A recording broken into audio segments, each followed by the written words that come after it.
Oke. Oke, 1, 2, 3. Is it worth it? Beyond worth it, God's worth it. Gila nih, pada semangat banget nih, pasti tidurnya 8 jam dan lebih nih. Yakin banget aku. Oke, silakan duduk lagi teman-teman semua. Kita akan menyaksikan satu video. Mari kita tonton bersama. Hai guys, nama aku Vena Veninta Syahri, panggil aja Vena. Oke, halo teman-teman semua. Perkenalkan nama aku Davin. Aku dari angkatan 2017 dan dari PO Fakultas Kedokteran UI.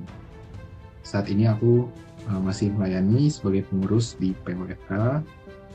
Saat ini aku melayani berarti di divisi pembinaan dan divisi acara. Aku alumni BINUS angkatan 2017, jurusan sastra Inggris, dan dulu aku di PO BINUS itu pernah pelayanan sebagai koordinator kampus dan koordinator pembinaan, atau mungkin kalau sekarang kayak ibadah atau acara gitu ya. Bagi aku PO atau Persekutuan Mahasiswa ini penting. Aku kayaknya cukup emang berkomitmen gitu kali ya, jadi kayak kalau misalnya aku udah mengiyakan sesuatu, ya udah aku kerjain dengan semaksimal aku gitu, dan melihat kalau ini juga sebuah anugerah pelayanan yang serius, jadi memang sewajarnya dikerjakan dengan serius. Di dunia kerja itu pergumulan menjadi dokter itu bukan sesederhana ada perusahaan apotek yang menawarkan kepada dokter supaya dokternya itu menjualin obat terus. Tapi yang terjadi itu sebenarnya lebih parah dari itu. Yang terjadi adalah ketika nyawa manusia itu tidak lagi dipentingkan gitu. Ketika tata laksana yang salah itu tidak lagi satu hal yang berat gitu. Nah, dunia kedokteran itu segitu gelapnya. Maksudnya kalau saya di PO kan jatuhnya kenal sama orang, tapi nggak cuma sebatas kenal aja gitu kan. Ada yang mau dicapai, dan dalam hal ini lebih ke Injil dan kerohanian gitu. Jadi aku ngeliat kayak emang tugas orang Kristen juga sih untuk mengabarkan Injil dan memuridkan, dan ya menurut aku salah satu wadahnya lewat layanan kampus gitu. Peran persekutuan mahasiswa itu sangat penting karena persekutuan mahasiswa adalah persekutuan yang sangat kontekstual terhadap mandat budaya yang akan kita kerjakan. Karena beban yang besar itu, kurasa persekutuan mahasiswa itu nggak bisa main-main gitu. Sepertinya menurut aku dan pertimbangan-pertimbangan lainnya, kayaknya di kampus tuh lebih urgent gitu untuk diusahakan pelayanannya kayak gitu.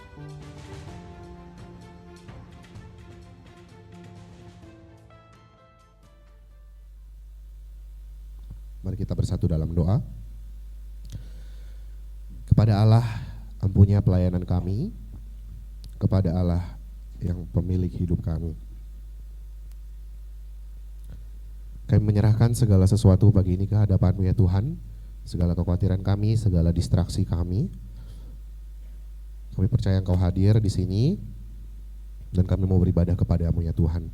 Biarlah segala pujian, segala sembah, firman Tuhan, segala butir-butir alur ibadah hari ini Engkau boleh pakai ya Tuhan untuk menyatakan siapa diri-Mu kepada masing-masing setiap kami. Allah Roh Kudus yang menguasai hati kami, dan biarlah kami mau taat selama ibadah minggu pagi ini. Kami menyerahkannya ke dalam tangan-Mu. Dalam nama Tuhan Yesus kami telah berdoa. Amin. Seperti video yang baru kita tonton tadi, pelayanan kita PO BINUS maupun PO UI ada karena kasih setia Allah dan kasih setia kakak abang yang melayani kita terdahulu tentunya. Allah kita, Allah yang setia, menuntun kita senantiasa. Mari naikkan syukur kita kepada Allah yang selalu menyatakan kasih setianya kepada kita. Kita berdiri, kita nyatakan syukur kita, kita nyatakan pujian kita kepada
Kita menyatakan tadi kita menikmati kasih setia Tuhan. Kita mengagumi kasih setia Tuhan. Namun sejujurnya seringkali yang mengambil tempat di hati kita adalah idealisme kita, kehendak kita, mimpi dan cita-cita kita. Mari tundukkan kepala, mari akui keberdosaan kita di hadapan Allah kita.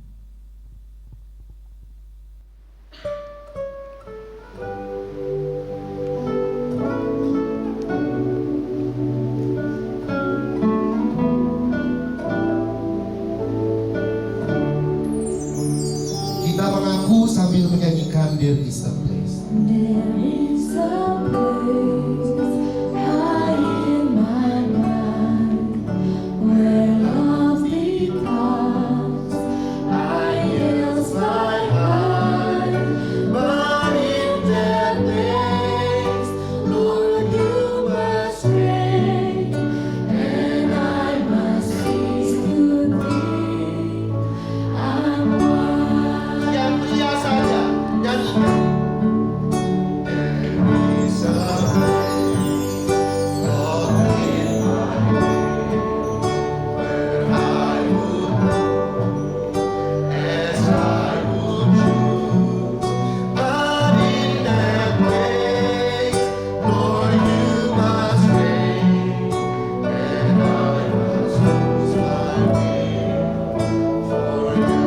Yang wanita saja. There is a place in my heart where secret dreams and hopes I find. But in that place, Lord, you must reign, and I must lay them down to die. Efesus 2 ayat yang keempat sampai kelima. Tetapi Allah yang kaya dengan rahmat, oleh karena kasih-Nya yang besar yang dilimpahkan-Nya kepada kita, telah menghidupkan kita bersama-sama dengan Kristus, sekalipun kita telah mati oleh kesalahan-kesalahan kita. Oleh kasih karunia, kamu diselamatkan. There was a place called burial ground. Kita nyanyikan baiknya yang dalam sekarang.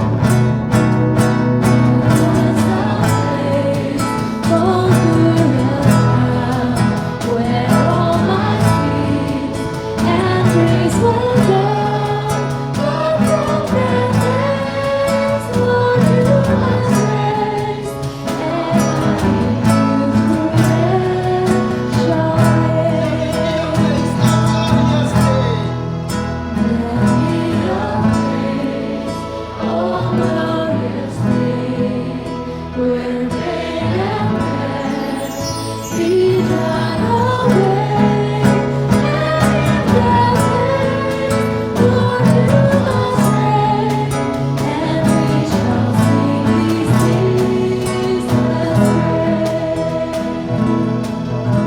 Mari kita berdoa.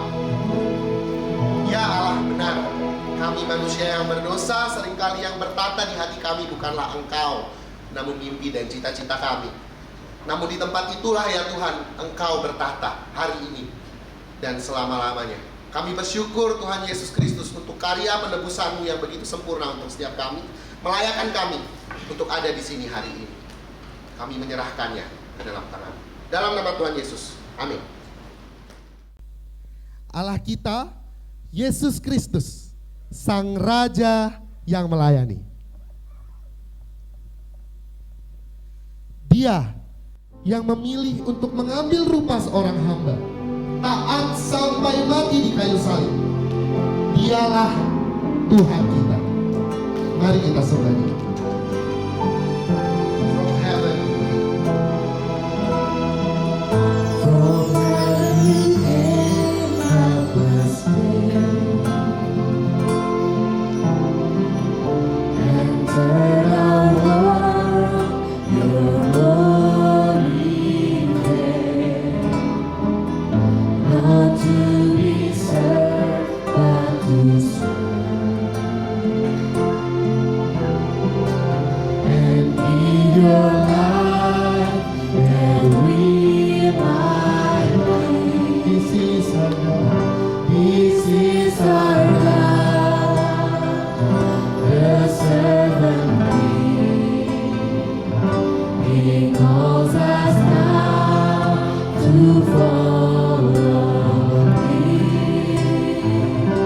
to bring our lives as a daily offering of worship to the servant. Dengan berdiri kita nyanyikan. Come sing His name. Come see His hand and His feet. The stars that speak of sacrifice, and set among stars sing His praise.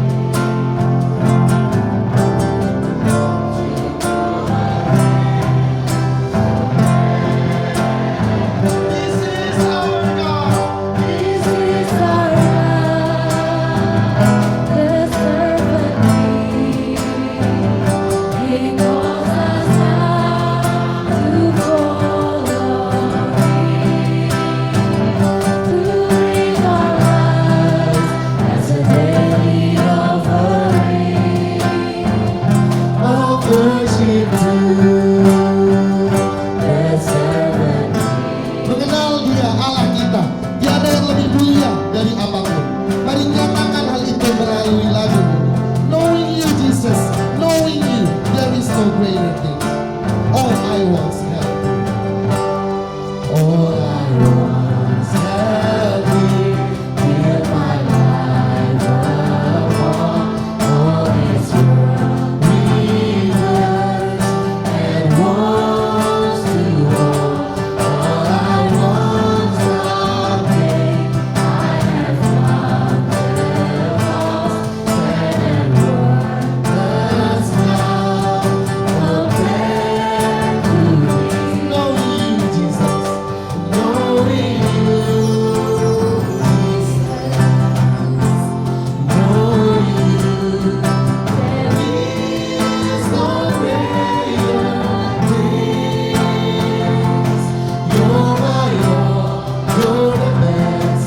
You're my joy, my righteousness, and I love you, Lord. Now my heart's desire is to know Now my heart's desire is to know you more, to be found in you, and know that's yours, to possess by faith what I could not earn, all surpassing things, all righteousness. Knowing you, Jesus, knowing you, there is no greater things. You're my all, you're the best. You're my joy, my righteousness, and I love you, Lord. all to know the power of your risen life, God. All to know the power of your risen life, and to know you in your sufferings, to become like you in your death, my Lord, knowing you to live and never die. Knowing you, Jesus, knowing you, there is no greater things.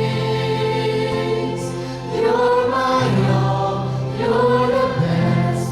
You're my joy, my righteousness, and I love you, Lord. Love you, Lord. Love you,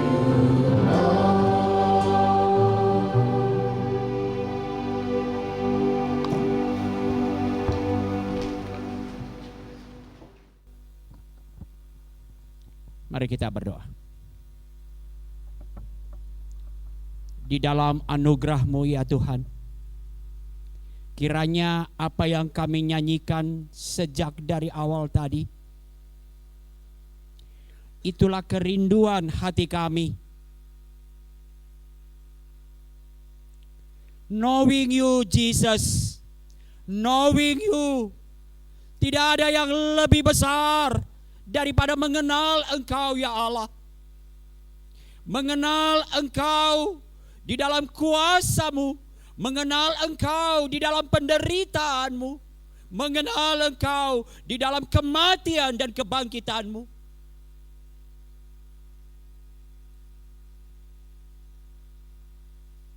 Kiranya ini betul-betul kerinduan hati kami. Sekalipun kami jatuh bangun di dalam pergumulan. I love you, Lord. We want to love you, Lord.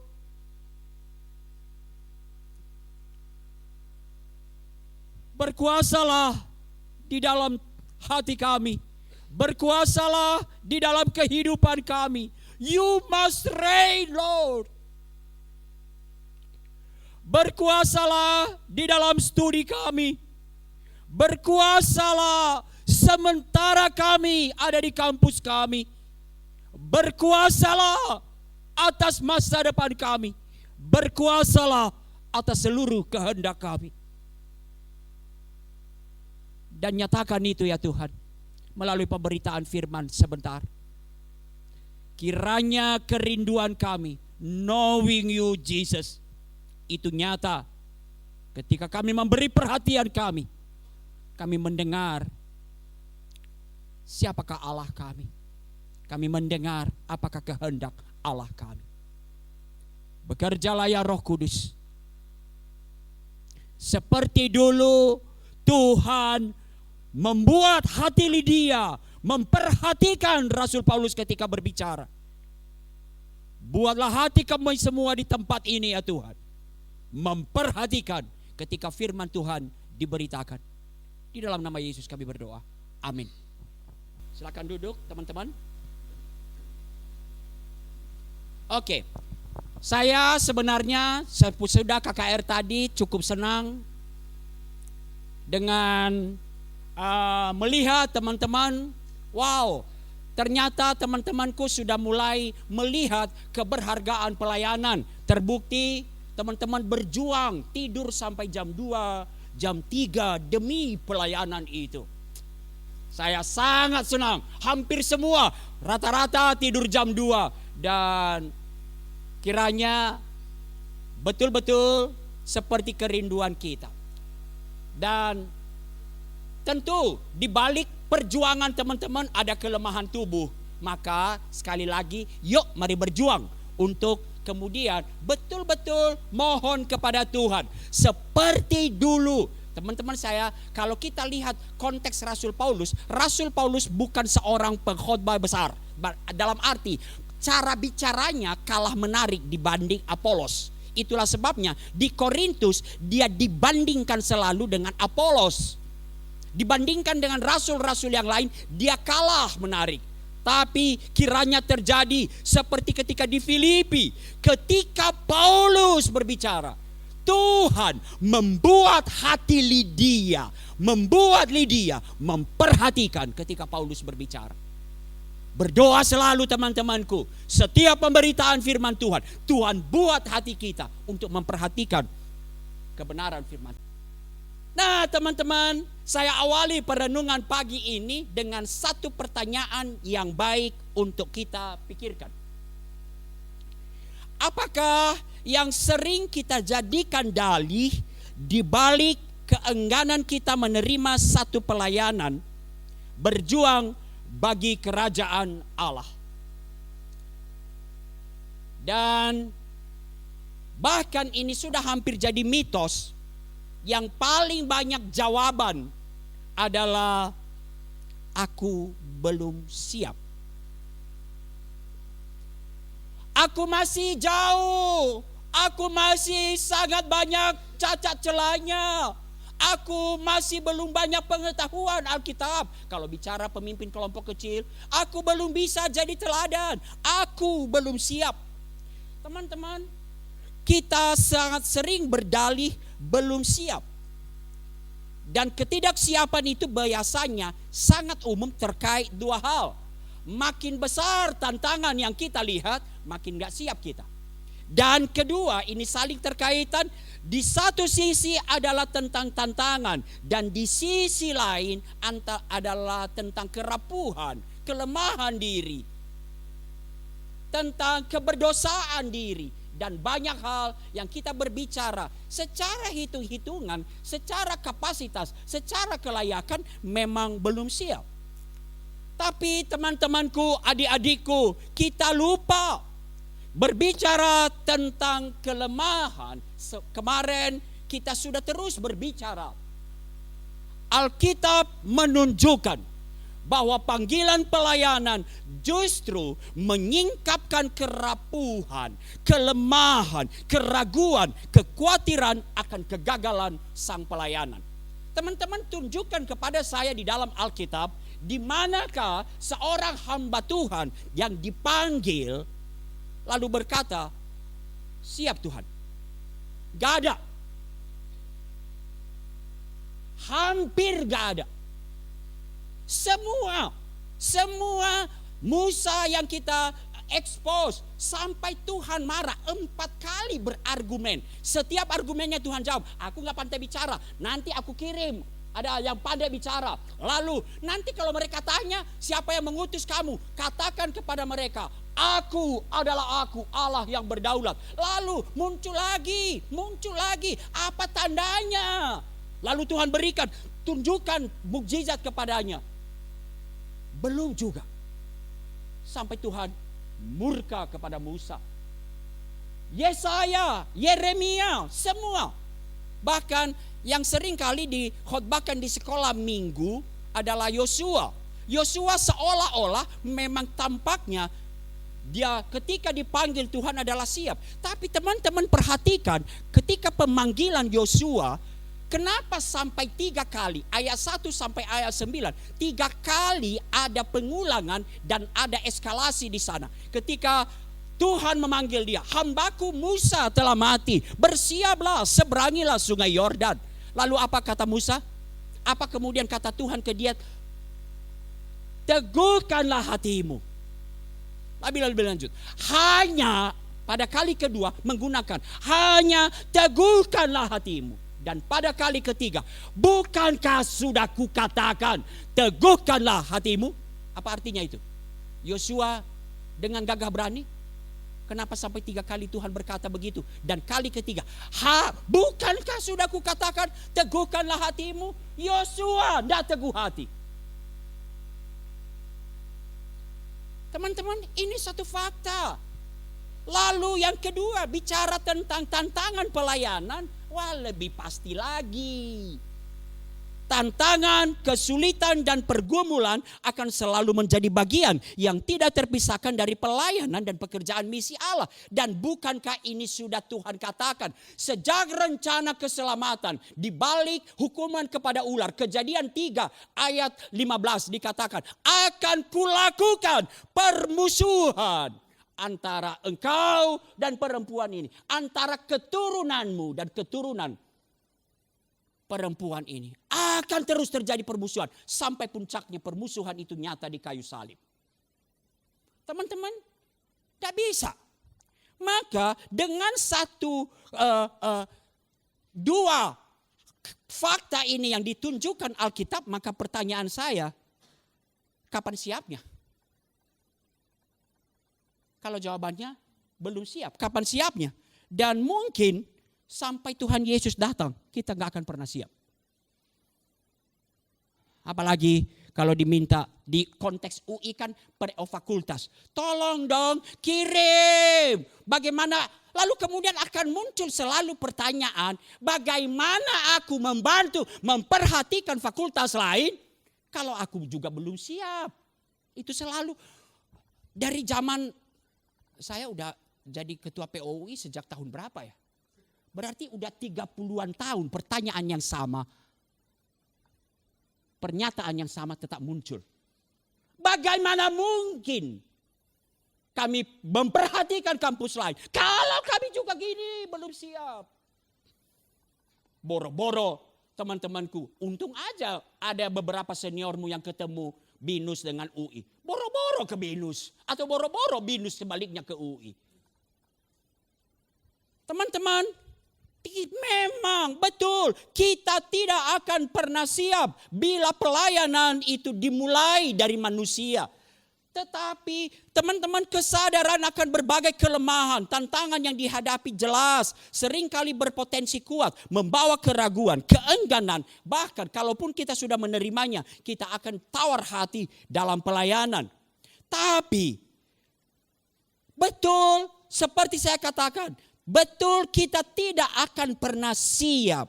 Namun kita mari sadari, pelayanan tidak pernah dimulai dari kapasitas dan kelayakan manusia.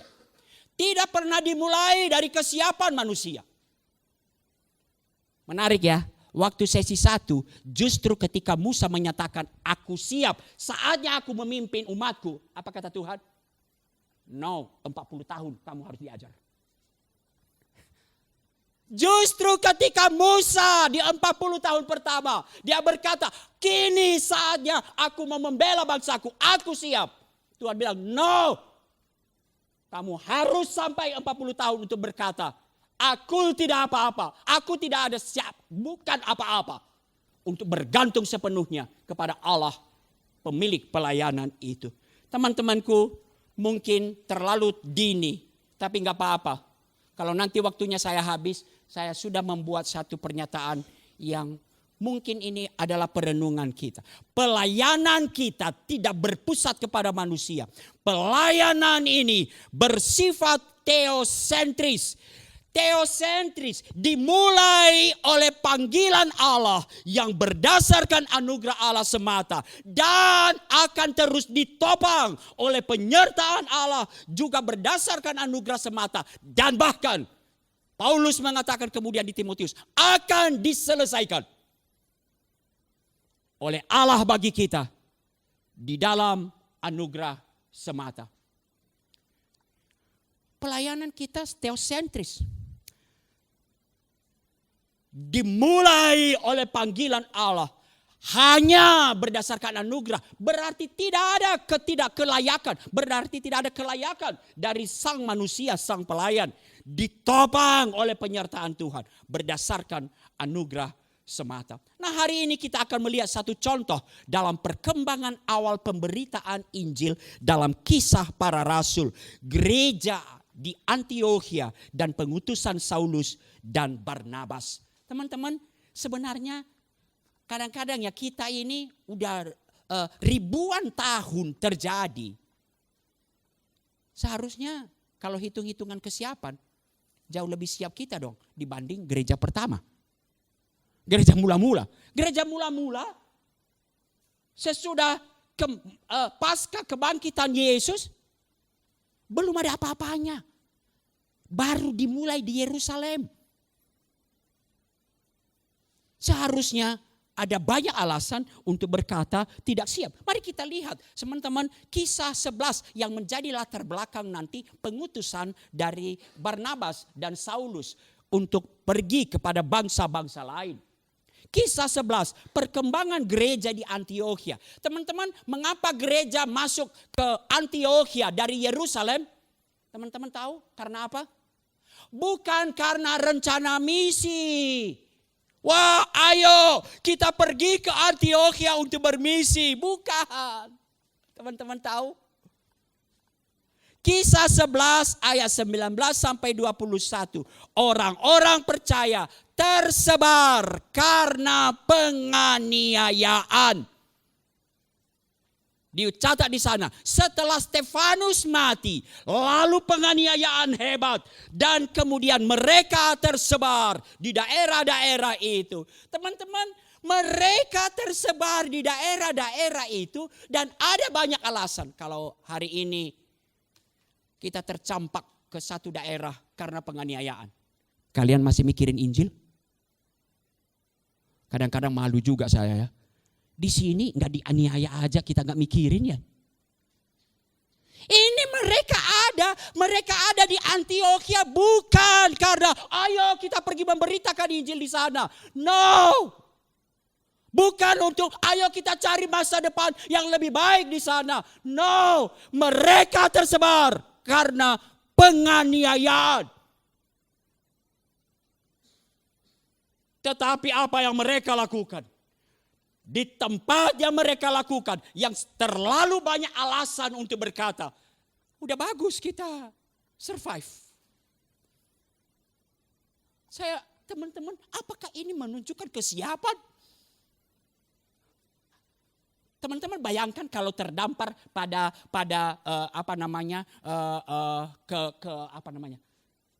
karena penganiayaan, dia sempat bawa, nanti aku pelayanan di sana, aku bawa buku-buku pelayananku. Dia sempat bawa semua hal-hal yang nanti akan dibutuhkan di dalam pemberitaan Injil di sana. No.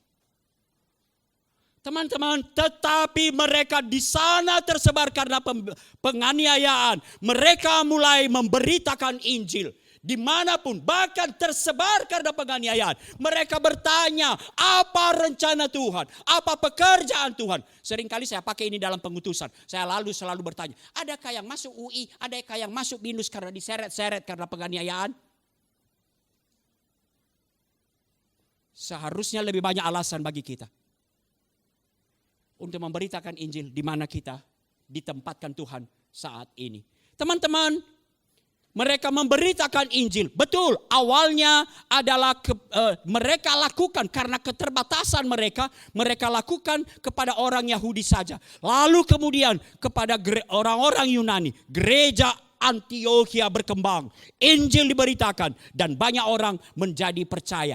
Ketika banyak orang menjadi percaya, lalu gereja di Yerusalem, gak ada pelayan Tuhan di sana. Lalu mereka kirim Barnabas. Jemaat di Yerusalem mengutus Barnabas ke Antiokhia. Lalu setelah itu berkembang, Barnabas merasa tidak bisa aku melayani. Lalu dia bawa Saulus. Dia panggil Saulus untuk dibawa Barnabas ke Antiokhia. Dan kisah 11 ayat 26. Di dalam anugerah Tuhan mencatat. Gereja terus berkembang dan di Antiokhia lah murid-murid itu untuk pertama kalinya disebut Kristen. Kristus kecil. Sampai di sini seperti hebat. Mulus. Walaupun penganiayaan loh, ingat ya. Berada di penganiayaan saya nggak tahu. Kemarin aja saya ada di bawah sini, ngeluh juga saya. Gimana sih ini UI PO BINUS? Apa nggak bisa cari tempat? Retret itu biasanya sejuk. Ini panas sekali. Enggak, ini bukan, ininya lah. Jangan kalian panitia merasa ini. Aku udah senang kali kok di sini. Nah teman-teman, mari kita lihat. Penganiayaan. Injil berkembang. Tetapi lihat, permasalahan tidak pernah berhenti. Secara kondisi tidak pernah akan siap. Kisah para Rasul ayat 11 ayat 28. Salah seorang dari mereka yang bernama Agabus bangkit dan oleh kuasa roh ia mengatakan bahwa seluruh dunia akan ditimpa kelaparan besar. Hal itu terjadi pada zaman Kaisar Claudius. Kalau kemudian ada yang bernubuat bahwa akan terjadi kelaparan besar, gimana para pelayan Tuhan? Apa yang mereka urus? Kita kumpulkan makanan yuk. Boro-boro pemberitaan Injil. Tidak siap secara kondisi. Bukan kondisi ideal. Lalu kita perhatikan teman-teman lebih lanjut. Kisah 12 ayat 1-5. Herodes yang bertindak keras kepada jemaat. Yakobus, Rasul, saudara Yohanes dibunuh. Petrus ditangkap dan dipenjara. Walaupun kemudian Petrus dilepaskan dari penjara secara ajaib oleh Tuhan. Herodes mati, lalu betul dicatat Injil makin tersebar. Lalu kemudian Barnabas dan Saulus kembali ke Yerusalem. Lalu dari Yerusalem mereka bawa siapa? Kemarin yang kita ini? Yohanes Markus. Yang nanti akan meninggalkan pelayanan karena gak kuat, gak tahan. Lebih enak hidup di Yerusalem. Nah, teman-teman, secara kondisi sama sekali bukan kondisi ideal. Hitung-hitungan teknis nggak ideal. Kalau hitung-hitungan pasca COVID nggak ideal lah. Udah bagus lah kalau kita PO Binus bisa ngadain acara. Nggak ideal. Bagi gereja Antiokhia untuk mengutus Barnabas dan Saulus memberitakan Injil kepada bangsa-bangsa lain. Lalu kondisi para pelayan Tuhan, ingat gereja Antiokhia, gereja yang masih sangat muda dan tidak sempurna. Nggak banyak pelayan Tuhan. Kalau ayat 1 hanya disebutkan ada beberapa orang yang jadi pengajar di sana. Hanya beberapa orang. Di tengah-tengah gereja yang begitu berkembang. Secara di tengah kondisi tidak ideal. Lalu keadaan pelayan tidak ideal. Tetapi disinilah kemudian kita melihat teosentris. Pelayanan yang dimulai oleh panggilan Allah. Dan pelayanan yang ditopang oleh Allah dalam penyertaan Allah. Di tengah kondisi yang begitu buruk itu, yang tidak memungkinkan itu. Lalu kemudian kita baca Kisah Rasul pasal 13 ayat 2 dan 3. Pada satu hari ketika mereka beribadah kepada Tuhan dan berpuasa, berkatalah Roh Kudus, khususkanlah Barnabas dan Saulus bagiku untuk pekerjaan yang telah kutentukan bagi mereka. Lalu mereka berpuasa dan berdoa. Dan setelah meletakkan tangan ke atas kedua orang itu, mereka membiarkan keduanya pergi. Secara kondisi siap mereka pergi meninggalkan gereja Antiokhia? No. Secara kondisi apakah kedua pelayan ini siap untuk masuk kepada bangsa-bangsa lain? No. Saya tinggalkan sedikit ini. Ada yang menarik bagi saya. Dari sisi persekutuan, nah ini betul-betul. PO Binus, saya khususkan dulu kepada POUI.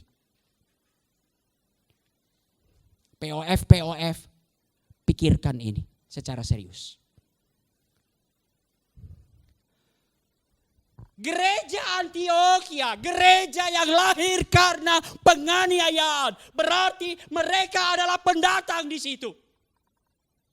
Mungkin hidupnya susah. Ketika mereka mendengar akan terjadi kelaparan, apa yang seharusnya mereka lakukan? Survive aja udah bagus. Bukan tanah kita. Kita ada di sini karena penganiayaan. Tapi apa yang mereka lakukan, saudaraku? Ayo anak-anak POUI dulu, baca dulu itu. 1, 2, 3.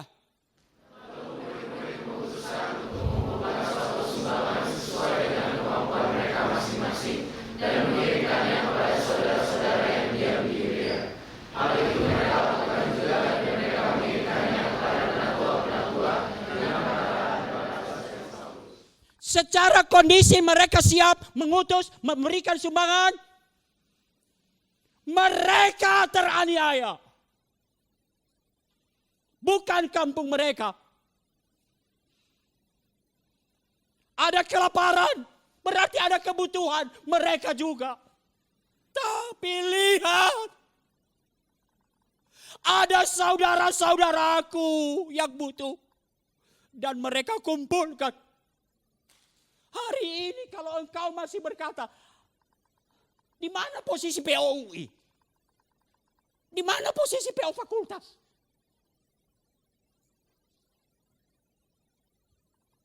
Teman-temanku, ayo. Nggak ada saatnya. Apa sih yang kalian perebutkan?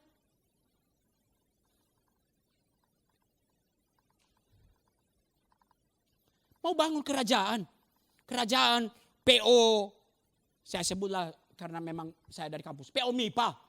Nanti kalau saya sebut PO lain tersinggung pula. Mau bangun PO MIPA farmasi. Kerajaanmu. Mari kita pikirkan secara kondisi tidak pernah ideal.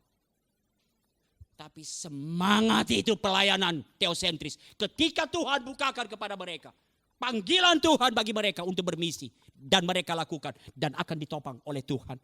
Teman-temanku, kondisi yang tidak ideal dan para pelayan yang belum sempurna tidak menyurutkan semangat, tidak menjadi alasan yang menghambat gereja Antiokhia, tidak menjadi alasan, tidak menghambat Barnabas dan Saulus untuk terus mengerjakan misi Allah. Dan mari kita pikirkan kemudian apa yang saya sebut, bagaimana kita berpikir pelayanan itu teosentris. Yang pertama, teman-teman, ini sering kali saya sampaikan, kita perlu mempunyai deep conviction.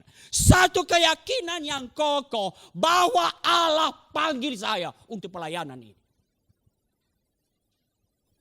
Kalau engkau jadi pengurus hanya karena enggak enak sama kakakmu, atau engkau jadi pengurus hanya karena enggak ada lagi yang lain, gumulkan serius di hadapan Tuhan. Aku jadi pengurus bukan karena enggak ada yang lain lagi di PO, di BINUS. Aku jadi PKK karena Allah sendiri yang memanggil aku.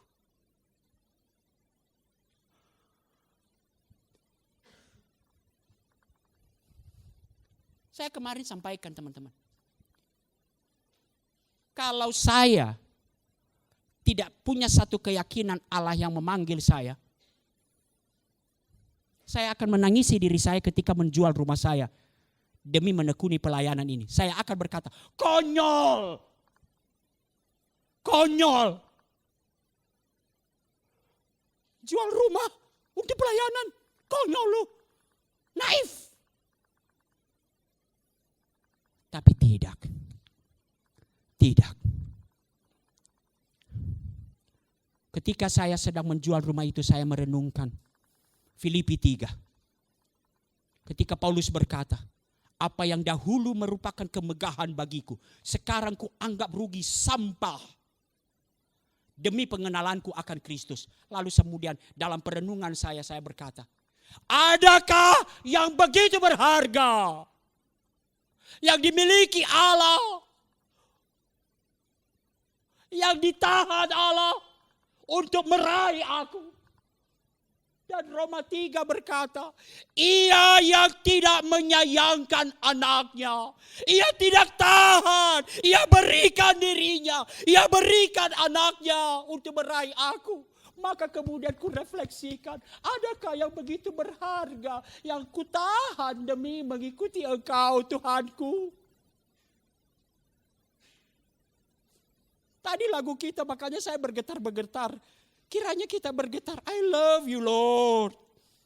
I love you Lord. Adakah yang begitu berharga yang kau genggam demi I love you Lord.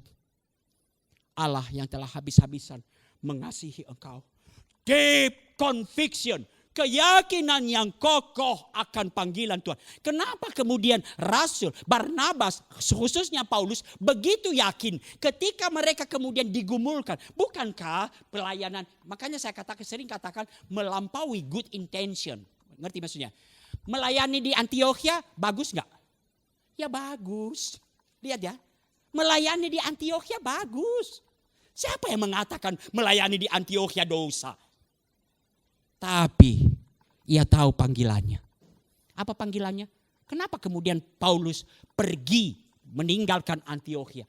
Ia tahu panggilannya sejak awal. Ananias berkata, Tuhan berkata kepada Ananias, sampaikanlah kepadanya firman Tuhan kepadanya. Pergilah sebab orang ini alat pilihan bagiku untuk memberitakan namaku di hadapan bangsa-bangsa lain.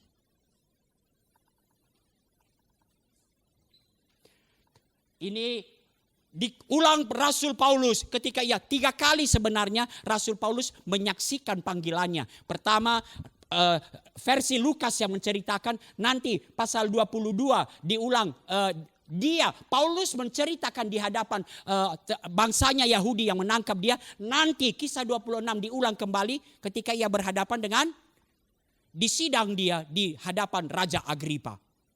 Nah teman-teman, Rasul Paulus menyadari Namun kata Tuhan kepadaku, berarti ini ungkapan Rasul Paulus.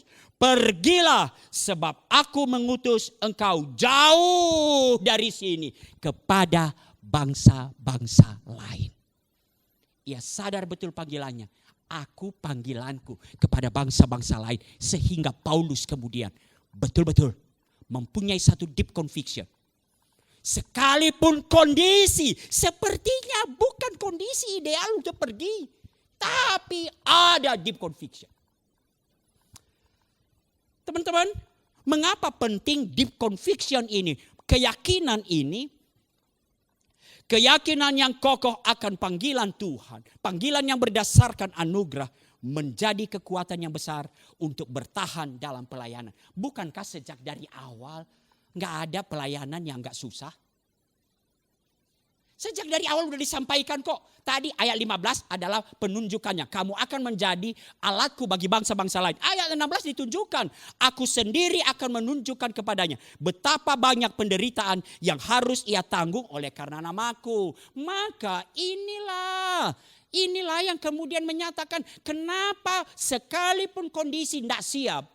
Ia berkata, aku mau taat. Teman-teman, saya loncat dikit kepada Yosua tadi. Konon kabarnya menyeberangi sungai Yordan, karena saya belum pernah ke sungai Yordan. Siapa yang pernah ke sungai Yordan? Udah ada? Gak ada ya? Nanti kalau kalian pergi, ingat-ingat abangmu belum pernah ke sungai Yordan. Nah teman-teman, di sungai Yordan itu sebenarnya bukanlah sungai yang sangat lebar, yang sangat sulit untuk diseberangi. Ingat ya, bukanlah sangat sulit. Buktinya nanti setelah penyeberangan itu berulang kali orang Israel menyeberangi, nggak dicatat lagi. Biasa itu menyeberangi sungai Yordan. Tapi unik loh Tuhan kita. Kalau bahasa kita, kalau bisa mudah kenapa harus sulit? Hari ini kita dengar Tuhan berkata, kalau bisa sulit, kenapa harus mudah? Kalau ini teosentris panggilan Tuhan, kalau Tuhan bilang sulit, jalan. Tahu? Sekali lagi, ini panggilannya jelas. Deep conviction atas panggilannya. Sesudah kematian Musa hamba Tuhan itu. Lalu Tuhan berfirman, hambaku Musa telah meninggal. Sebab itu bersiaplah sekarang. Seberangilah sungai Yordan itu. Engkau dan seluruh bangsa ini menuju negeri yang akan kuberikan kepada mereka. Kepada orang Israel. Di mana sulitnya teman-temanku? Enggak sulit sungainya. Tapi Tuhan kita memang unik. Di mana sulitnya? Mari kita baca. 1, 2, 3.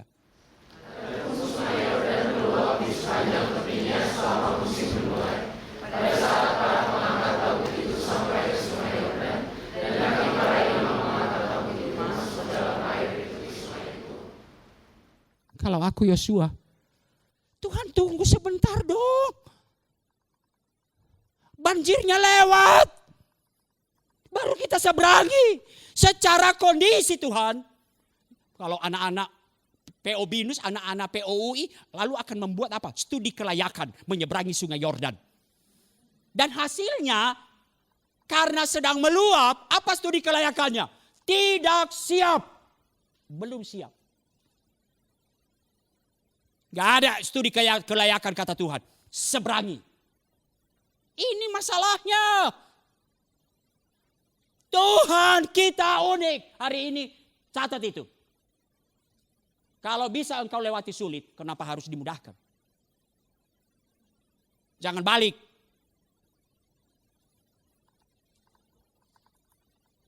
Sungai Yordan lagi meluap. Tuhan bilang seberangi sekarang. Secara kondisi, secara studi kelayakan. Tidak siap. Tapi Tuhan bilang seberangi. Saya tutup bagian pertama ini teman-temanku. Ini dia. Keyakinan akan panggilan Allah. Satu panggilan yang berdasarkan anugerah Allah. Itu yang membuat kita bertahan. Teman-teman, sebutkan itu nanti. Aku jadi pengurus di BINUS. Oleh kemurahan Allah, aku menjadi pengurus di BINUS. Aku tidak tawar hati. Sekalipun kondisi tidak ideal. Aku jadi PKK di kampusku. Oleh kemurahan Allah, sekalipun kondisi tidak ideal. Itu yang pertama. Sekarang keyakinan. Sekarang kita masuk kepada bagian yang berikutnya. Adalah lalu sekarang. Oke, kita yakin bahwa aku memang dipanggil Tuhan. Untuk menjadi pelayan Tuhan. Oleh kemurahan Allah. Tapi bagaimana tentang timingnya? Kapan kita berangkat? Bagian kedua. Relasi dengan Allah adalah mutlak. Kepekaan ilahi akan pimpinan Allah. Saya tidak mau teman-teman jatuh kepada legalisme. Gini nih, relasi dengan Allah itu kita perbanyak persekutuan doa. Ada banyak persekutuan doa. Gak berelasi dengan Allah. Maafkan saya.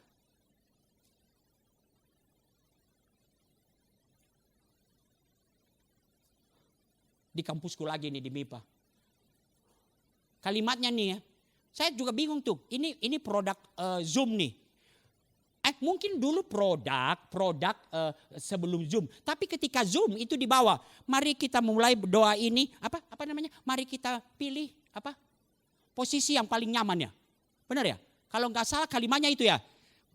Silakan teman-teman mengambil posisi yang paling nyaman untuk menyampaikan pokok doa ini.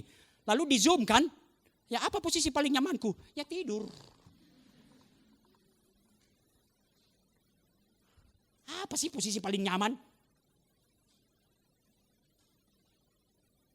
Ini kalau saya ngomong ini bukan karena adik-adikku kalian ya. Walaupun kalian sakit hati, aku kan tetap abang kalian. Yang disiapkan bukan posisi nyaman.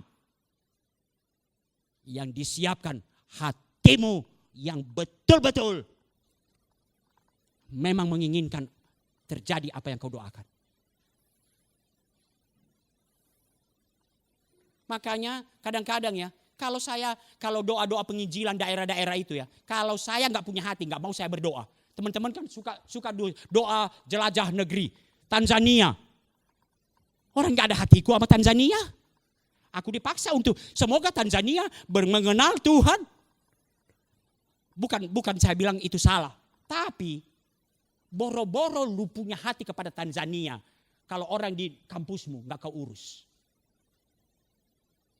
Makanya kita penuh dengan legalisme. Kita pikir kita sudah berelasi dengan Tuhan. Dengan mengadakan program. No. Hati yang betul-betul mencari Tuhan. Hati yang betul-betul berpaut kepada Tuhan. Dan hati yang mau taat. Sekalipun kondisi tidak memungkinkan. Teman-teman. Mari kita lihat.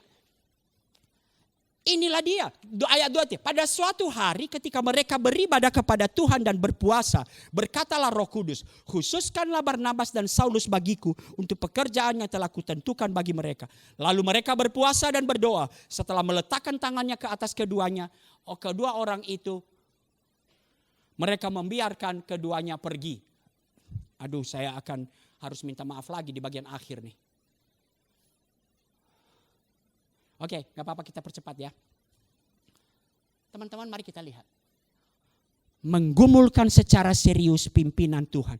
Kan Barnabas, ini latar belakangnya teks. Barnabas dan Saulus adalah dua tokoh penting yang sangat dibutuhkan oleh gereja Antiokhia. Tapi mereka menggumulkan pimpinan Tuhan. Kita lihat relasi yang mutlak. Ketika mereka beribadah kepada Tuhan dan berpuasa. Khususkanlah Barnabas. Tampaknya ini adalah kebiasaan mereka. Lihat ya, berelasi dengan Tuhan. Maka para pemimpin melakukan ibadah rutin dan mencari hadirat Tuhan. Para pemimpin yang mempunyai relasi yang intim dengan Tuhan. Apa yang tampak bagi kita seperti doa khusus, sebenarnya ini kebiasaan mereka. Pada suatu hari ketika mereka sedang beribadah, rutinitas tidak salah. Yang penting esensinya. Rutinitas tidak salah. Mereka memang kebiasaan mereka berdoa, beribadah, berelasi kepada Allah, menikmati hadirat Allah. Tapi kalau teman-teman jeli lihat ayat 13, kan ayat 12 dikatakan mereka berpuasa. Ayat 13, ngapain mereka? Berpuasa lagi. Ayat 13. Maka berpuasa dan berdoa mereka. Mereka kembali berpuasa. Mereka melakukannya sampai mereka meletakkan tangan ke atas Barnabas dan Saulus untuk diutus. Ini bukan menunjukkan kerutinan, tapi secara intensional. Ketika Tuhan membukakan kepada mereka, di dalam ibadah-ibadah mereka, Tuhan bukakan kepekaan kepada mereka tentang satu hal. Gumulkan lebih serius. Doakan lebih serius. Lalu mereka kemudian mengutusnya. Saya masuk ke dalam refleksi. Teman-teman, kenapa kita sering berkata tidak siap? Karena kita mulai dari studi kelayakan. Pelayanan kita mulai banyak dari studi kelayakan. Dari manusia. Bagaimanakah relasi kita dengan Tuhan? Adakah tradisi, program kerja, keterampilan melayani, kemampuan menganalisis situasi? Apa? SWOT ya. Pasti adakah itu sekarang? Udah ditinggal ya. Udah kalian ada dapat lagi analisis yang baru, yang hebat. Apakah itu yang kita utamakan atau hati yang dekat dengan Allah? Ingat, teosentris. Bukan dimulai dari melayakkan manusia. Kalau teosentris, maka seharusnya pelayanan kita, keputusan-keputusan kita adalah buah relasi dengan Allah. Pelayanan itu bersifat teosentris. Kesiapan kita mengerjakan pelayanan yang Tuhan tunjukkan bagi kita adalah buah relasi dengan Allah. Malah saya mau gugat. Kan udah terpola semua. Udah puluhan tahun, FH dengan RPI-nya, MIPA dengan KKR-nya, ini dengan itunya POJ-nya, yang 4 kali untuk ini, FT, semua, BINUS juga dengan apa, Friday atau apalah namanya itu. Semua sudah terpola. Dan kita terus lakukan berulang, adakah kita betul-betul menggumulkan dan lebih dekat kepada Tuhan. Bukan hitung-hitungan kondisi dan kelayakan kita. Kalau secara kondisi, saya ulang kembali. Dari hitung-hitungan kondisi, ya Antiokhia ya belum siap. Paulus dan Barnabas belum siap untuk diutus. Kehilangan Barnabas dan Saulus tentu akan mendatangkan persoalan besar bagi jemaat di Antiokhia. Ada jurang besar yang harus ditutupi jika keduanya pergi. Tapi kemudian judul kita pada hari ini, terpujilah Tuhan. Ketika penggenapan itu pergi kepada bangsa-bangsa lain. Kepekaan ilahi sebagai buah dari relasi dengan Tuhan. Ketaatan mengikuti pimpinan Tuhan. Itulah yang kemudian membuat Injil tersebar dari Antiokhia kepada bangsa-bangsa lain. Dan bangsa-bangsa lain itu hari ini kita rayakan. Sampai ke Indonesia. Untuk apa PO BINUS tetap ada? Untuk apa POI tetap ada? Hari ini bermimpi besar.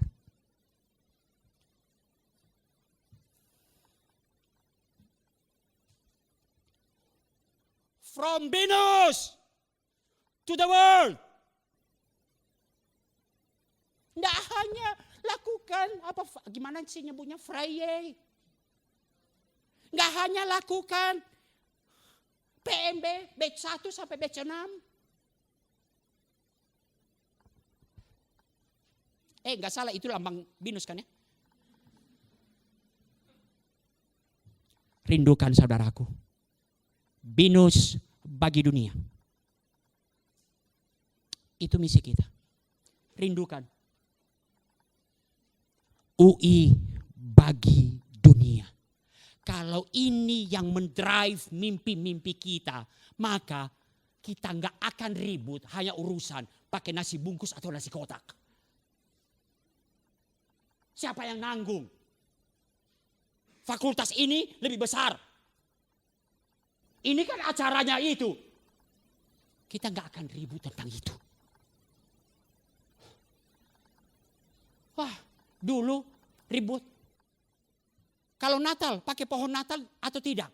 Pohon Natalnya di sebelah kiri atau sebelah kanan? Aduh. Kita nggak akan ribut itu.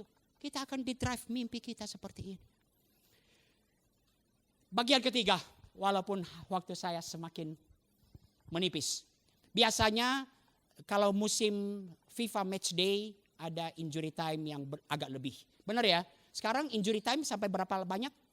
Bisa sampai 10 menit loh.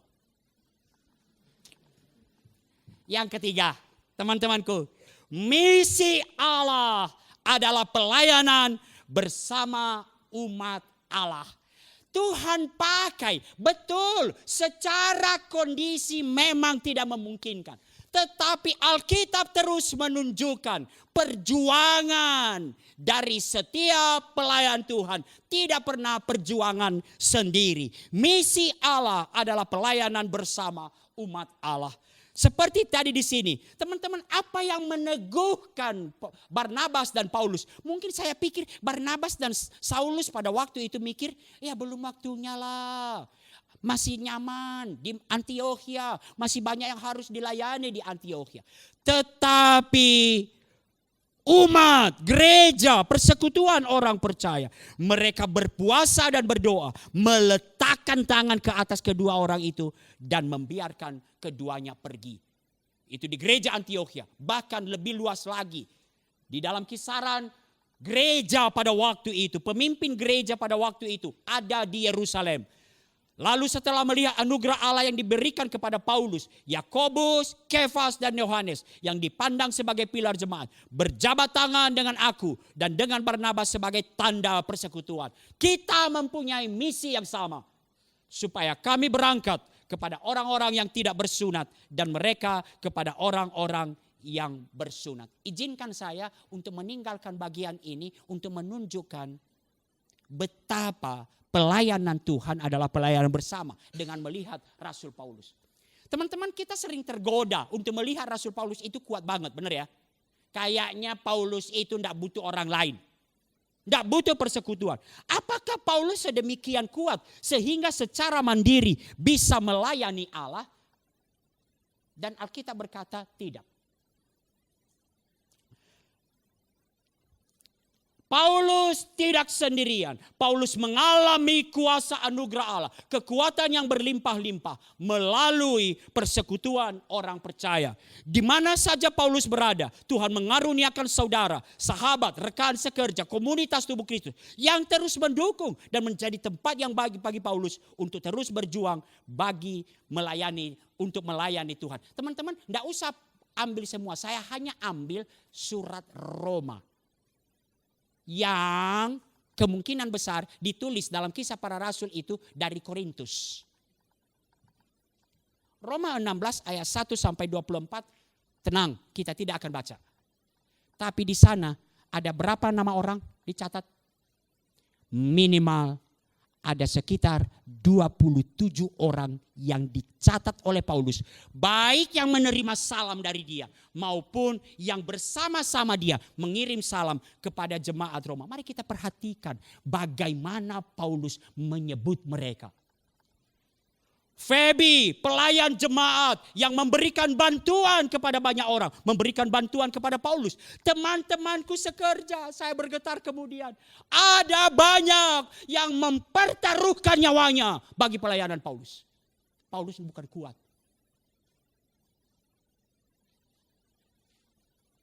Wah, saya pengen dengar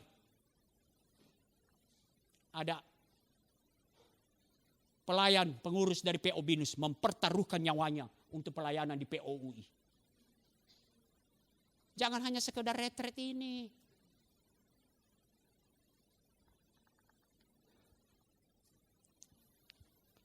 Bekerja sangat keras, pernah dipenjarakan bersama-sama dengan aku.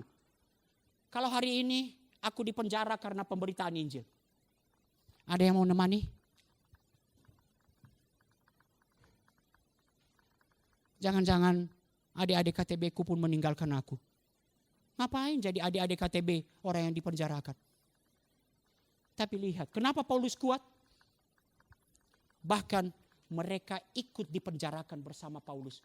Orang-orang lalu kemudian ku kasihi teman sekerja, tahan uji teman sebangsa, bekerja membanting tulang, bekerja sangat keras, kopiau.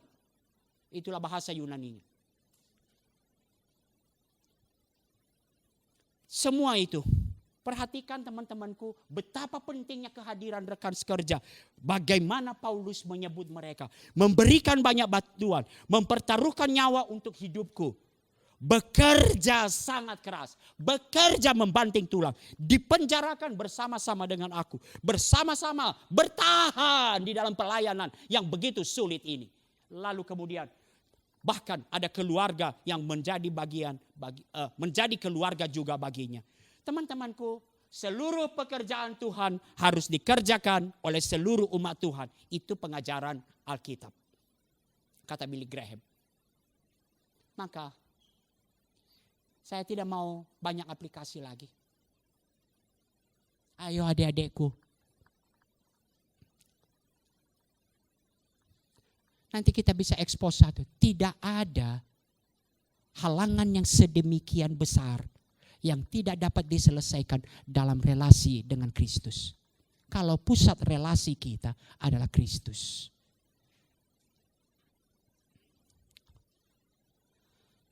Jangan berusaha mengerjakan pemberitaan firman sendirian. Misi Allah adalah pelayanan bersama. Allah telah merancangnya. Marilah kita bekerja sama. Saya masuk kepada bagian akhir kemudian. Teman-teman kembali memandang pelayanan sebagai antroposentris. Kita akan selalu terjebak melihat pelayanan adalah urusan teknis. Maka kita nilai kemudian secara teknis tidak memenuhi. Tidak siap. Job desk. Maka kita akan melihat, berelasi, melihat apakah dia layak tahu job desk ini. Kapasitas dan kelayakan. Dan kita akan cenderung berkesimpulan belum siap. Tetapi pelayanan kita adalah pelayanan teosentris. Karena pelayanan teosentris, maka hanya ditentukan oleh panggilan dari Tuhan, waktu dari Tuhan, kepekaan ilahi yang Tuhan tunjukkan. Kalau hari ini lagi ya. Tuhan bahkan tunjukkan untuk POUI, untuk PO Binus, melakukan sesuatu yang tidak biasa. Asal betul itu dari Tuhan. Kerjakan. Walaupun tidak layak. Menurut studi kelayakan. Teman-teman maafkan saya sedikit harus sharing. Tahun depan kita akan mengadakan camp nasional mahasiswa se-Indonesia. Dengan 1.000 peserta, persiapkan diri kalian. Teman-teman, 1.000 peserta. Lalu kemudian kita berkata, ada yang berkata, bagaimana mungkin di tengah krisis seperti ini, bagaimana mungkin bisa terpenuhi miliar kebutuhan dana? Betul, saya bilang, secara hitung-hitungan tidak bisa. Studi kelayakan tidak bisa. Tapi jika ini dari Allah, kerjakan dengan taat. Saya bukan orang nekat. No. Saya juga penuh hitung-hitungan. Tapi kalau Tuhan sudah berkata, pergi, kerjakan. Teosentris. Pelayanan yang dimulai oleh karena panggilan Allah. Dan pelayanan yang akan ditopang oleh Allah. Maka, yuk mari kita baca ini. 1, 2, 3.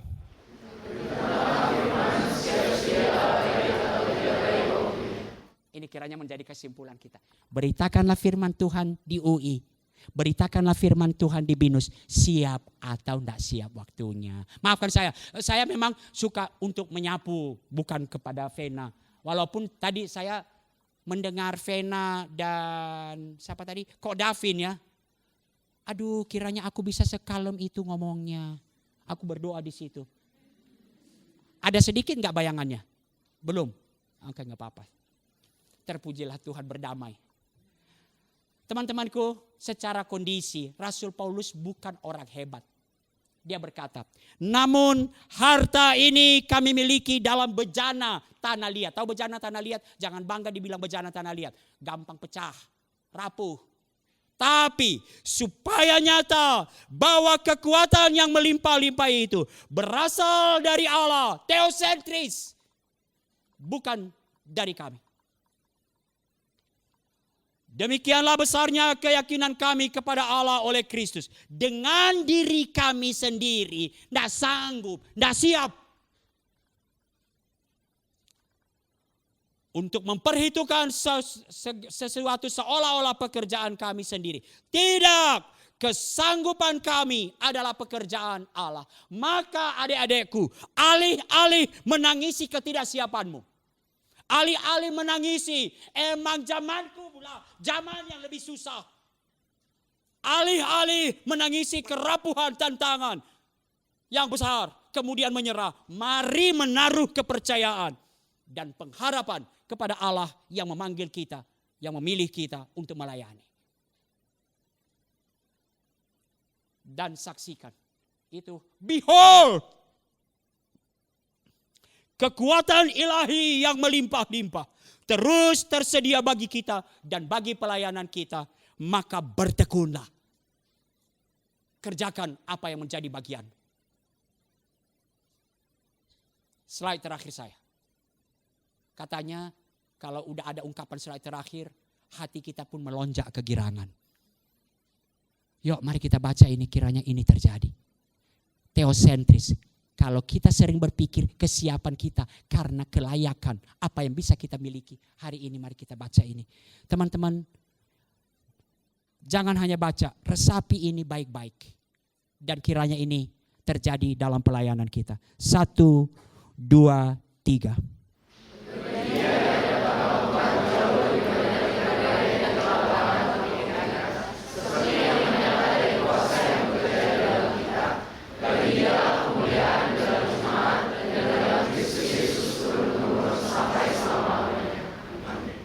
Berharaplah kepada Tuhan.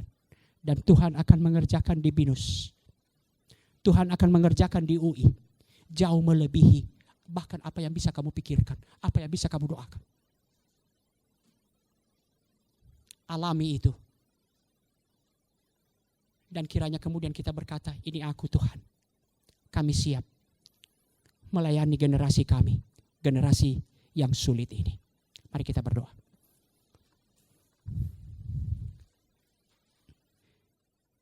Kiranya Efesus 3 ayat 20 dan 21 ini. Allah yang dapat melakukan jauh lebih banyak dari apa yang bisa kami doakan. Jauh lebih banyak dari apa yang bisa kami pikirkan. Nyata terjadi di POUI. Nyata terjadi di PO BINUS. Bekerjalah seluas-luasnya ya Tuhan. Melalui kami yang rapuh ini. Melalui kami yang masih terus berjuang. Keluar dari keberdosaan kami. Melalui kami ya Tuhan. Yang begitu lemah. Bekerjalah seluas-luasnya ya Tuhan. Melalui tantangan yang begitu besar. Melalui generasi yang sulit ini. Bekerjalah ya Tuhan. Dan kiranya kami bisa menyaksikan. Behold.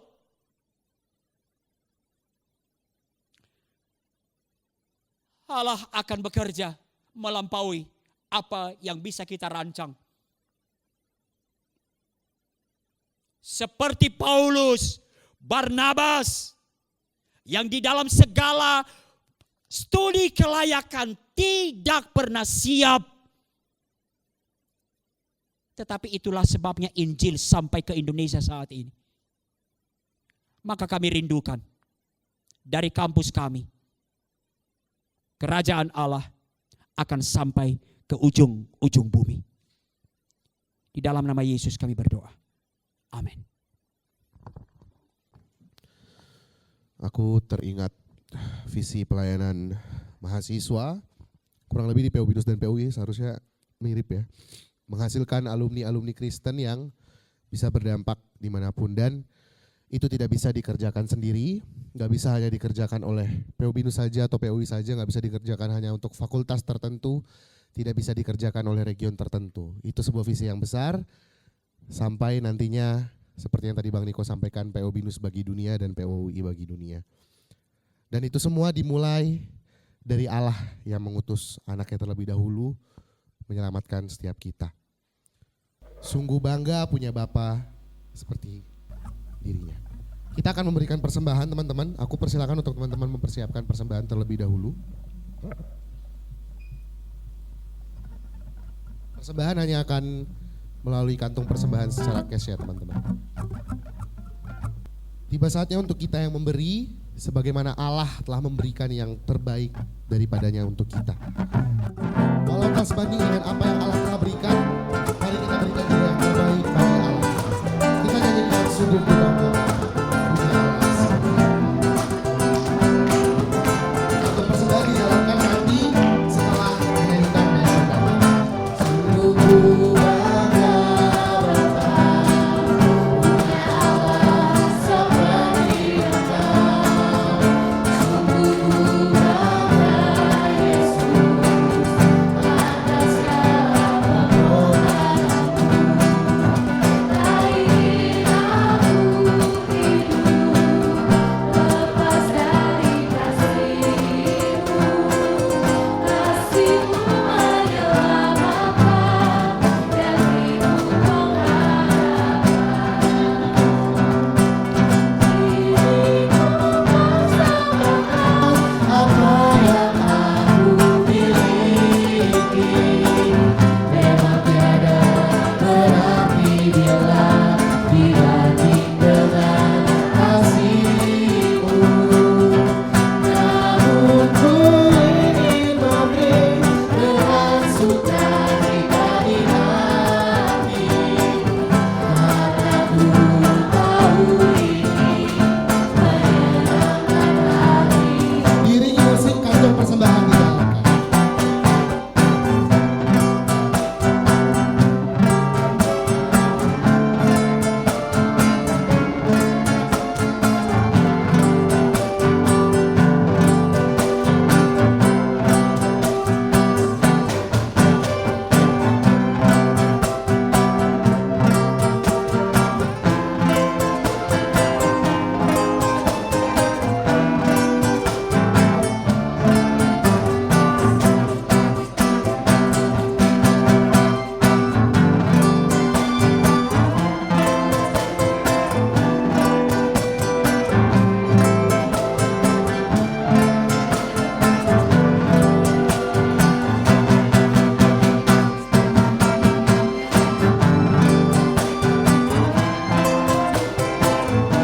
Kita nyanyikan lagi dari awal kembali. Sungguh ku bangga Bapa, punya Allah seperti Engkau. Sungguh ku bangga Bapa, punya Allah seperti Engkau. Sungguh ku bangga Yesus atas segala pengorbananmu. Ingin aku hidup lepas dari kasih-Mu. Kasih-Mu menyelamatkan dan hidup pengharapan. Kini ku persembahkan, kini ku persembahkan apa yang aku miliki.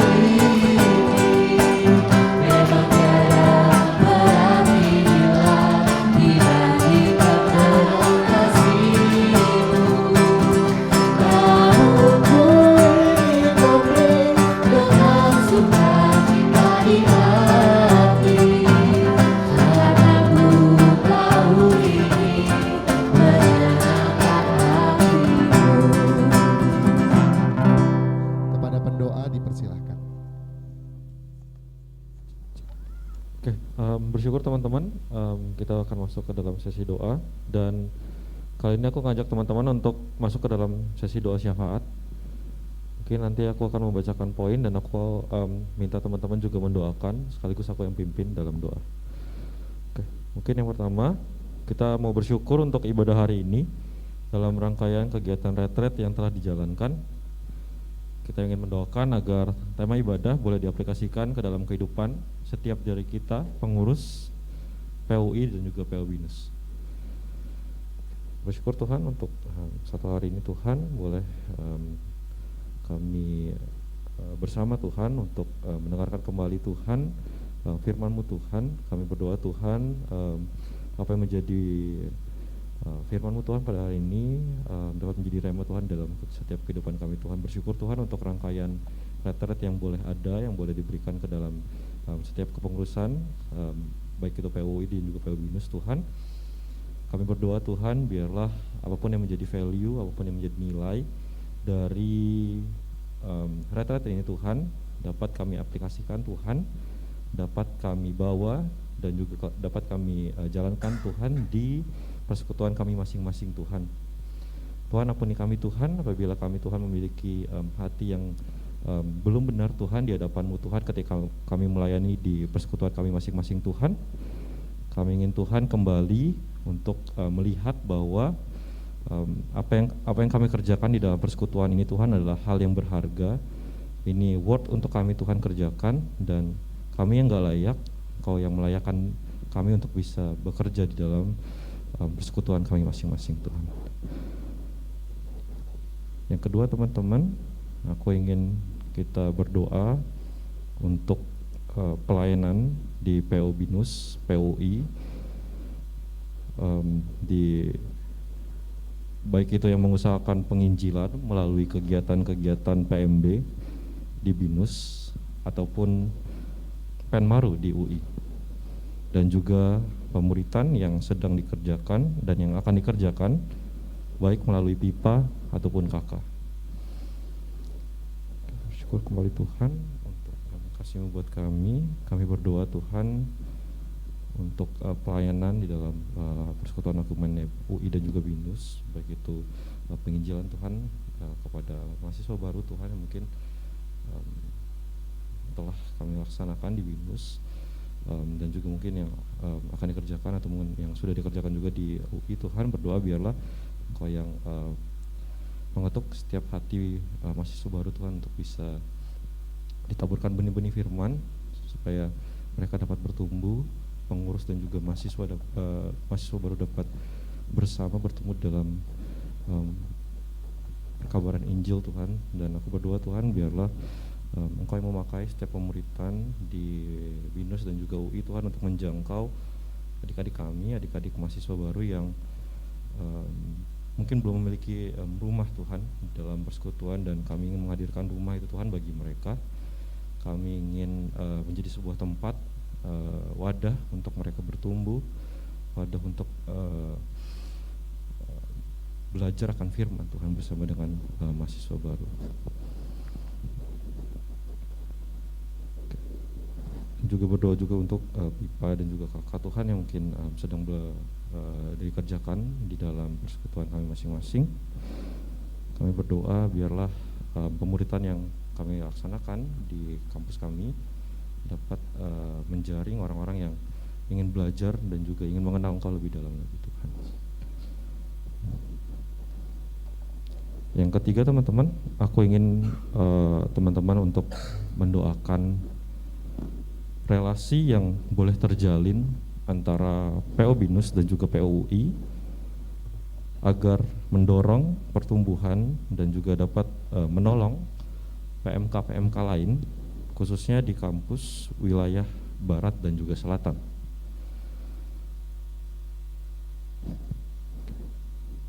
Tuhan, bersyukur sekali lagi Tuhan, kami naikkan kehadirat-Mu Tuhan, bersyukur untuk relasi yang boleh terbangun antara PU Binus dan juga PUI. Bersyukur Tuhan, kami persekutuan Ekumene boleh ada di kampus kami masing-masing, boleh menjadi sebuah wadah bagi jemaat-jemaat untuk bertumbuh Tuhan. Tuhan, kami rindu Tuhan bahwa relasi yang terbangun tidak hanya di dalam kampus kami saja Tuhan, kami rindu Tuhan khususnya di wilayah barat dan juga di selatan Tuhan untuk ada relasi-relasi Tuhan antara Persekutuan Ekumene di setiap region kampus Tuhan, karena kami yakin Tuhan dan juga kami bersepakat Tuhan untuk menjadi sebuah wadah perkabaran Injil, memberitakan Injil, kabar sukacita mengenai karya Kristus kepada mahasiswa-mahasiswa Tuhan, dan berharap biarlah mereka dapat bertransformasi hidupnya Tuhan untuk semakin giat lagi, semakin intim lagi dengan Engkau.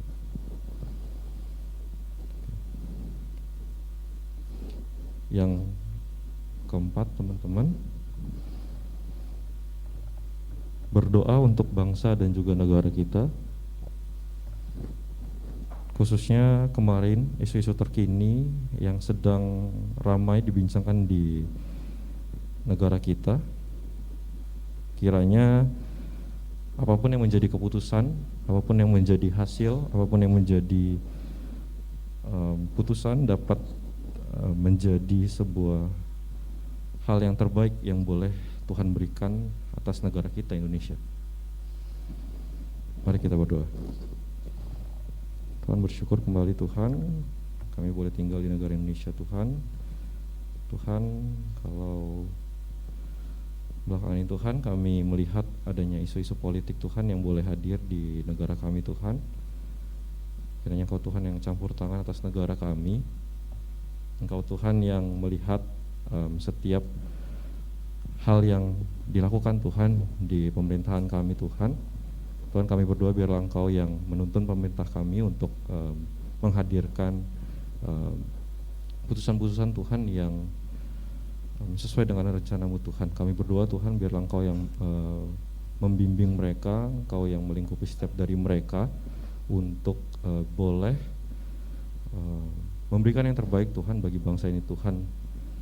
Kami pengen Tuhan biar Indonesia Tuhan menjadi sebuah negara Tuhan yang nyaman Tuhan, menjadi tempat bagi kami umat-umat-Mu Tuhan untuk berteduh, untuk beristirahat, untuk melakukan aktivitas kami masing-masing Tuhan, tanpa adanya Tuhan hal-hal yang mungkin kami tidak inginkan Tuhan.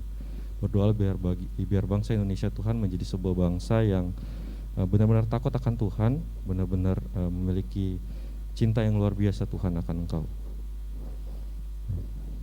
Dan yang terakhir teman-teman,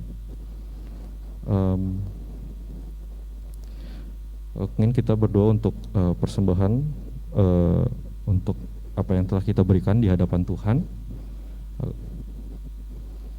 Kita pengen berterima kasih untuk berkat, untuk pribadi yang sudah memberi kita berkat yang berlimpah, dan apa yang kita kembalikan ini Tuhan, apa yang kita kembalikan ini teman-teman boleh dikelola dengan baik oleh pengurus untuk pembangunan kerajaan Allah di PO Binus dan juga PO UI.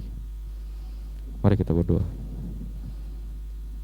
Tuhan, bersyukur sekali lagi Tuhan, kami boleh ada sebagaimana kami ada, kami boleh bersuka cita Tuhan secara bersama, kami boleh berkumpul bareng Tuhan, kami boleh diberikan berkat yang berlimpah Tuhan yang daripada Engkau Tuhan. Tuhan, kami telah memberikan persembahan, kami telah membalikan Tuhan apa yang menjadi bagian Engkau Tuhan. Kami taruh Tuhan harapan bahwa apa yang kami tabur, apa yang kami berikan ini Tuhan dapat dikelola dengan baik Tuhan untuk memperluas kerajaan-Mu Tuhan, terkhususnya di persekutuan mahasiswa kami masing-masing Tuhan, di PUI dan juga PO Binus Tuhan. Biarlah apa yang menjadi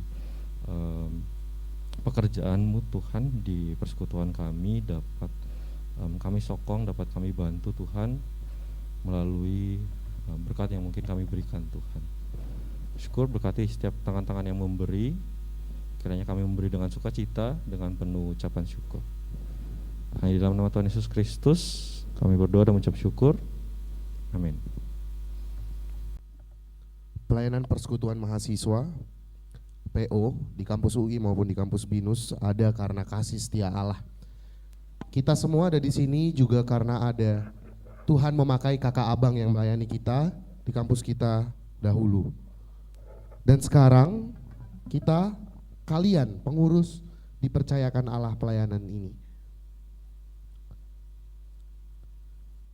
Biarlah lagu ini menjadi doa dan kerinduan kita untuk kita ditemukan setia bagi para penerus pelayanan ini. Dengan berdiri, kita nyanyikan Find Us Faithful.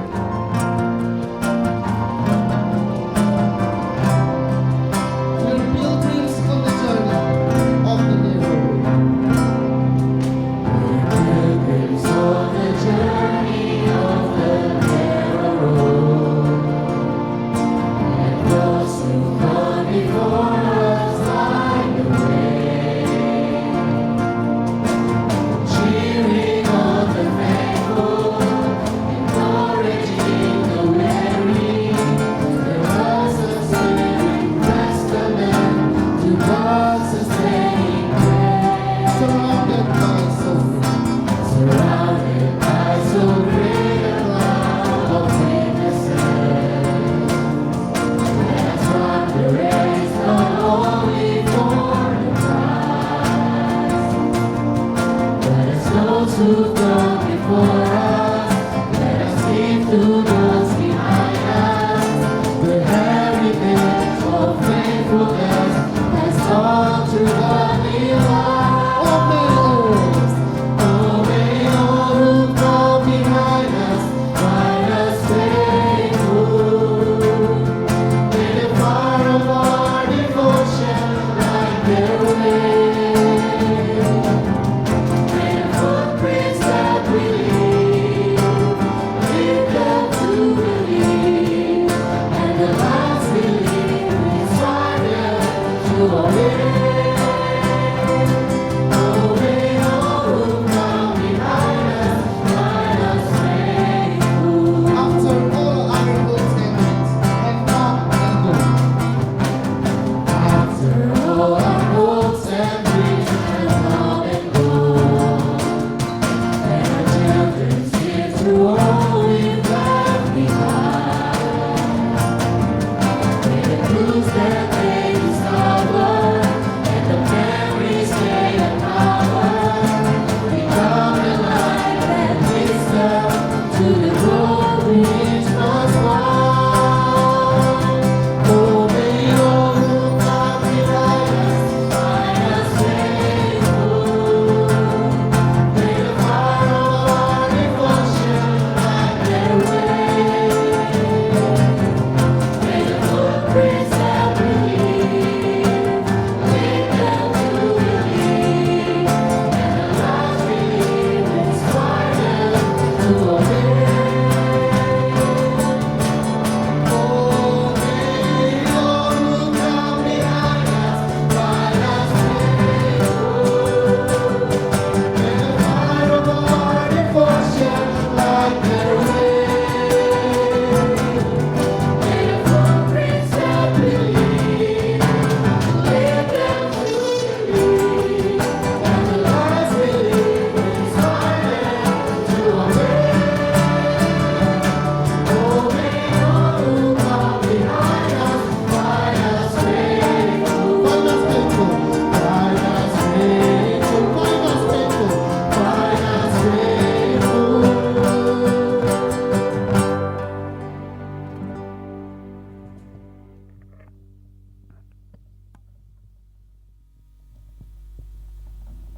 Saudaraku, dengarlah firman Tuhan. Beritakanlah firman, siap sedialah, baik atau tidak baik waktunya. Nyatakanlah apa yang salah, tegurlah dan nasihatilah dengan segala kesabaran dan pengajaran. Engkau kuasailah dirimu dalam segala hal.